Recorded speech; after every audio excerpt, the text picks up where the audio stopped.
The Gospel of Gold by G.S. Lewis.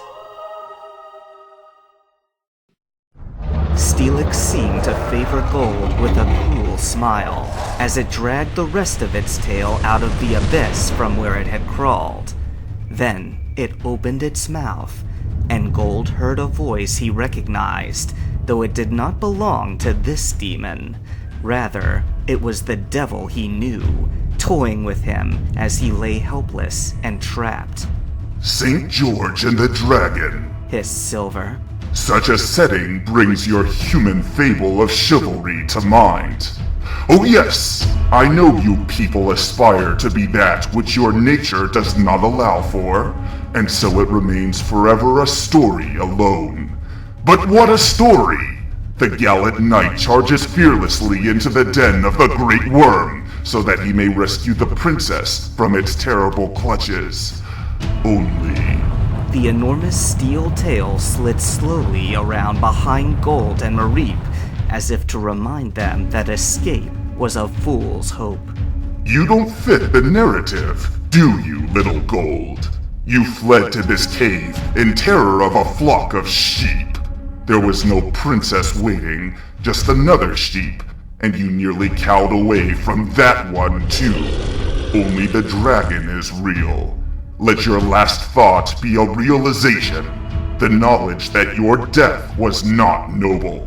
It will be as inconsequential as that Onyx's was. As Silver spoke, Gold struggled to get his breathing under control, to will his raw panic away. Silver's words were venom, he knew this. The enemy was an accuser and a liar, and always mixed truth with the lies, making them even more deadly. It was strange, though. Silver hated Gold enough to desire his death, yet with death mere moments away, he hesitated to strike.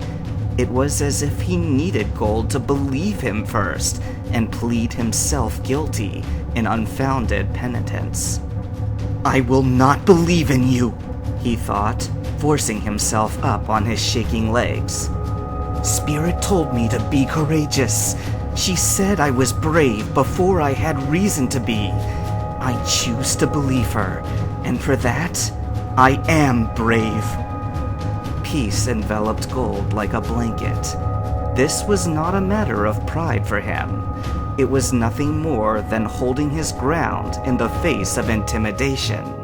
He gave no answer to Silver, but as a tangible, psychic rage filled the entire cavern, he knew that the enemy had sensed his resolve. Steelix roared with enough force to blow his hair back, but Gold clung steadfastly to his walking stick. The next moment, he heard a musical cry at his back, just before feeling heat. Steelix barked a grunt of pain, tugging its mighty tail away from where it had been coiled around Gold. The metal glowed like a live ember, and Steelix frantically thrust its burning tail into the nearby cave pool, where it gave a hissing fizzle. Golden light filled the cavern, along with gusts of warm wind. The place was no longer feebly lit, as it had been when Mareep first emitted luminosity. Now, there were no shadows, as if the sun itself had broken through the mountaintop, and the sun took the form of a majestic bird with rainbow wings. Thus did Spirit make her appearance. Perhaps the story applies after all, laughed Silver coldly, as Steelix glowered down at Gold. Your knight has come for you, princess. Spirit's eyes burned with the light of anger. Run, Gold! It was all she had time to say before opening her beak and exhaling a blast of fire at the Steelix. The flames morphed into a Daimonji symbol, a five-pointed star signifying the hottest of flames, and struck Steelix with an explosion that sent the titanic monster reeling into the pool. The hiss of cooling steel was comparable to the din of 1,000 brooding vipers. Yes, run, Gold, Silver mocked. lest you see the favoritism your spirit shows for you above all others. She, who claims to love all people and Pokemon equally, turns against her own kind to save her adopted pet. You are both fickle gods. I see now where you get it. Run, Gold!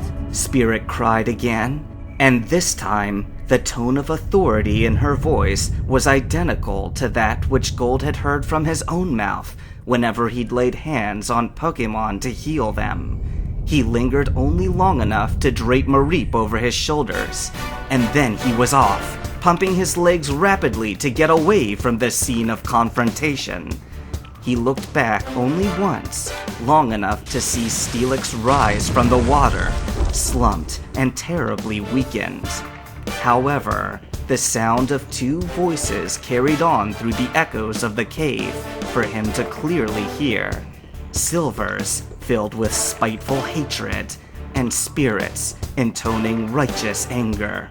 This Steelix has terrorized the denizens of this cave and cannibalized its own race ever since you called it from the depths. You are known by the company you keep, Silver, and you have kept a wicked creature indeed. Spare me your judgmental tripe! There are no good or bad Pokemon. Pokemon are only bad because their trainers were first! Do you believe that? You only strengthen my point. No human was ever accountable for this Steelix's actions. Only you. Silver, you have become what you detested. There is a reckoning for all evil, and your day is coming. There was daylight ahead. Gold had found the way out. Is it? Silver snarled, his voice baleful. In falling for my snare, your own reckoning is today. Steelix, explosion! Gold was through the maw of the cave when Silver's last words filled his ears. He promptly spun around in abject horror, forgetting in his haste that Mareep was still on his shoulders. Overbalancing and tipping sideways, in retrospect, probably saved him from a concussion. The blast that issued from the cave mouth was comparable to a jumbo jet engine. Gold only heard it for a moment before his ears went deaf, but the shockwave that followed sent him flying like a loose leaf of parchment. He and Mareep rolled over and over, coming to a stop mere feet from the rock wall. For a while, they just lay stunned, unable to do anything but wait for the world to stop spinning and the ringing of their ears to end. Gold's next sensation was the feel of wool. He lifted himself into a sitting position, only to find that he was surrounded by a herd of Mareep. Their expressions were now docile, if somewhat curious, and most of them were looking at the single Mareep that lay shivering in Gold's grasp. I'm back on Route 32, he thought vaguely. I must have gotten turned around when Spirit told me to run. He was back on his feet so quickly that he did not remember getting back up. A thick cloud of stone powder resided at the cave's mouth, utterly impenetrable, blocking all attempt to see inside. However, in his sudden state of mindless horror, Gold dashed recklessly into the floating debris. His only thought was of the beautiful bird somewhere inside, who had been caught up in the heart of the explosion, while he himself escaped. Spirit! Spirit! All at once, Gold's mouth and eyes were filled with grit, and he stumbled backwards, spluttering and wheezing.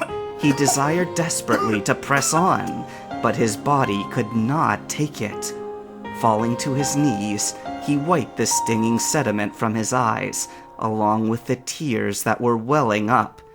Icy cold talons gripped at his heart, threatening to tear it out and leave nothing but a joyless void. The inner pain was unbearable, and yet somehow worse with each passing moment.